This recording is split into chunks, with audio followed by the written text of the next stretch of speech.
We finally got the M5 Vision Pro drop. We're going to hit the road, go to an Apple store and see what it's all about.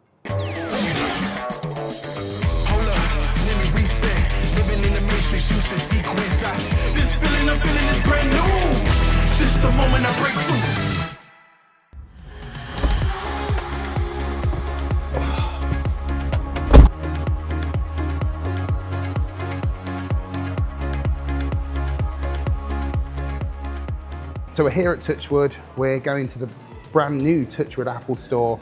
We're going to pick up the brand new dual knit band, and we're also going to be going for a demo at 11:30. So the dual knit band, we want to see why it's got that extra weight, see whether it really is more supportive, and then we're going to go and have a demo and see what they kind of go through in terms of their new demo system structure with the new one, and also whether the 120 Hertz refresh rate really makes a difference to motion blur in pass-through. And let's just sort of see what they show us as to why the M5 is a better upgrade than people are kind of making it out to be.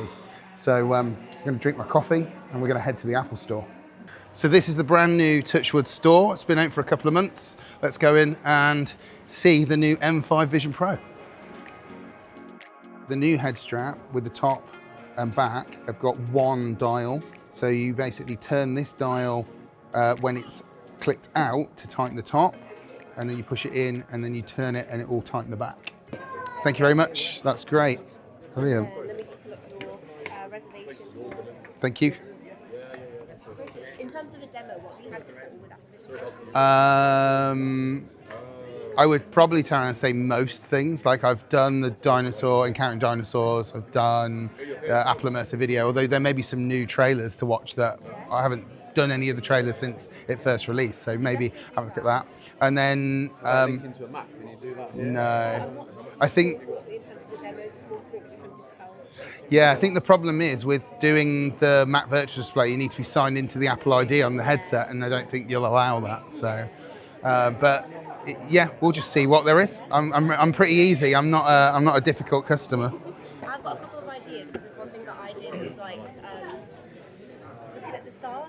Okay. So you can see different constellations and stuff. That's cool. Interesting. It means that I don't necessarily have to do the full normal demo, which I assume would be the same demo as you would do with the M2 anyway. But I just get to play. It seems to be all connected, so. Excellent. So yeah, the strap Ooh. is different. Is different to the one on display. Twisting, you have to twist it to get it But it's got loads more weight in the back of it. So you can feel every one of these feels a lot denser, and you can feel in some of them there's this weight inside it, which is supposed to be a tungsten counterbalance. So yeah, it's definitely got weight in it, 100%. It'd be nice to see how that feels like when you put it Yeah, on yourself. absolutely. Okay, let's give these a go then. First impression. Oh, it feels good. And then this is popped out is for the back. Popped in is for the back. Popped out is for the top.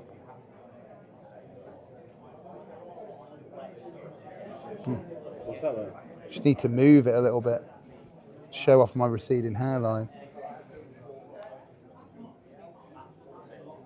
That's way better. Yeah? Did it not feel Way, like as way better. heavy on the front? Yeah, like way better than any of the previous Apple bands to date. I'd be happy to give that a try one day and see. Yeah, definitely, because what you're getting is it, unlike the solo knit bands, where it felt like it's supposed to cradle the sort of the upper part of your head, this one cradles underneath a little bit more, and then obviously you've got that for added top balance. So I think that's good. yeah, definitely. More helpful. Yeah. I definitely feel like it's improved the motion blur and pass through a little bit. Like I'm not saying that it's fixed it, but it definitely doesn't feel as bad. It's definitely, that was one of the big key things that I kind of wanted to test, is the motion blur. Now it's still there, Yeah. but it's nowhere near as severe. So that's cool. Yeah, like I think the one thing that you always notice in pass through is that lag, and it's reduced. Let's just say that. Obviously, I wanted to just enjoy the demo, but my experience with it was that it was more snappy. It definitely felt better opening up windows. It was just quicker all around. But I'll give you a little bit more about my thoughts of whether you should upgrade later on in the video. It definitely holds the weight so much better on the front of your face, although I'm sure I've still got some red lines and stuff, but this back strap is massively weightier, but it isn't as wide. That's the one thing that I've noticed. It's not as wide as the solo knit band, but definitely helps counterbalance the front weight. So thanks very much for the demo. I'm just going to work out whether you could wear this but without the light seal. So it may be a bit weird, but I know people that do it, you see. Yeah, you can. Turn your head a bit. And the other way. I know a lot of people like to wear it without a light seal, especially when they're doing work on Mac Virtual Display. They don't want to have their peripherals blocked, so that's a really big selling point actually. It may look a bit weird, but the fact you can see outside is really important to them. So, and there's some people that just don't want any pressure on their face at all. So that was my demo of the M5 Vision Pro here at Touchwood store. Really cool to try out the new headband, see what the new chip can do. We'll talk a little bit more and elaborate when we're back in the studio, but definitely notice some improvements. So here it is. This is the new dual knit band from the Apple Store that we picked up when we were at the Touchwood store today. And I haven't upgraded to the M5 Vision Pro just yet because I wanted to get hands-on with it and see exactly what improvements are really like compared to the M2. I wasn't blessed by the Apple gods in being able to have a hands-on for a specific amount of time prior to the launch date. But that's fine because I do want to go into store and see what Apple are doing for the customer experience as well. So going in and doing a demo and being able to firsthand have a chance to try this before I buy this is really important. Now, I had this on pre-order anyway, so if for whatever reason during the demo I didn't feel like it was worth it, I could have returned it. But my views on this will be coming really soon. I need to wear it a little bit longer to really see the benefits. And first thing I can say though is that it has got a substantial amount of extra weight to it, and it definitely does feel far more supportive. But will it long term really help with the overall front weight of the Vision Pro? Time will tell. What I am going to talk about really briefly at the end of this video is very much about the M5 and is it genuinely worth upgrading to? My experience of it was that I could notably see that it was a lot snappier. It did respond a lot quicker than the M2, but it isn't massive. It's not night and day. It's just something that I obviously pay more attention to than maybe many other people. This upgrade is absolutely going to be very much dependent on whether you are developing for Vision Pro and the apps that you're developing for maybe are a little bit more labor intensive on the hardware. Not only that, but also this is going to be a definite requirement for Apple Intelligence and AI functionality to work on the Apple Vision Pro. So because of that, this spec bump probably needed to happen. But my personal opinion on whether you should upgrade is very much depending on a couple of factors.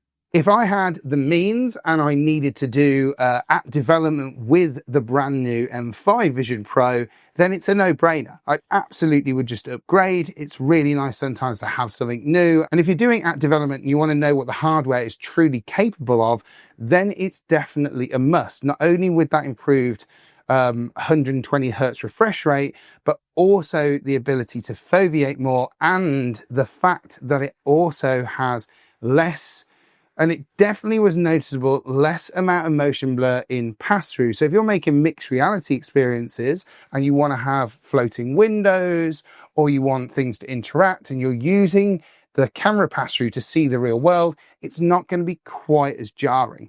But if you aren't someone that is flush with cash and you feel like you've only just got into the world of spatial computing, it's really probably not the upgrade that you're hoping for and wanting. It's probably not something that you need to do right now. And much like what I'm doing with the dual knit band is, for now, I'll be using the dual knit band on the M2 Vision Pro and looking at when trade-in value comes in for it, and maybe decide to upgrade then when it allows me to be able to afford it, really, in that sense. If you do want to see more videos just like this, don't forget to hit the like button and subscribe to A Vision Experiment, and hit the bell next to it so you get notifications of when new videos drop. So let's quickly get the headband on and let's have a look what it looks like on my Vision Pro.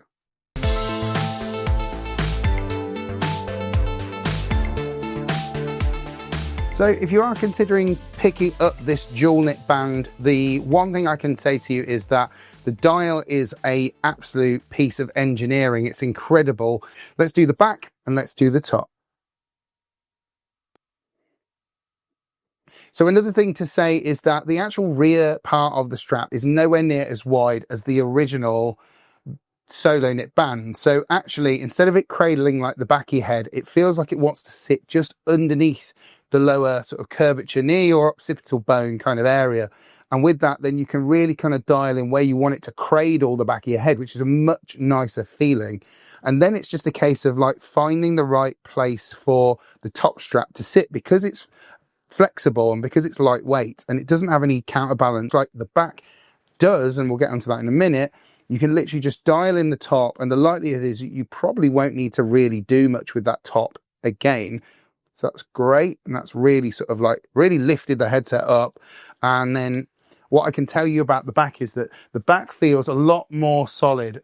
The first dual knit band in this case was very soft, very lightweight and stretchy, no real solid structure. This, on the other hand, has got tungsten counterweights built into the back of the head strap. So it definitely gives you the feeling that there is some weight pulling back a little bit more on the device itself. Something that I felt during my demo and absolutely loved it, and feel like this is going to allow me to wear Vision Pro a hell of a lot longer as we go on. And I just really think this is a great improvement to Vision Pro in general. So that was it. I hope you enjoyed this vlog and video of whether the new M5 Vision Pro is worth picking up, whether the dual knit band is worth buying as well, and why the Vision Pro's gotten a bit heavier. And now you know all of that stuff. I will catch you for another video really soon.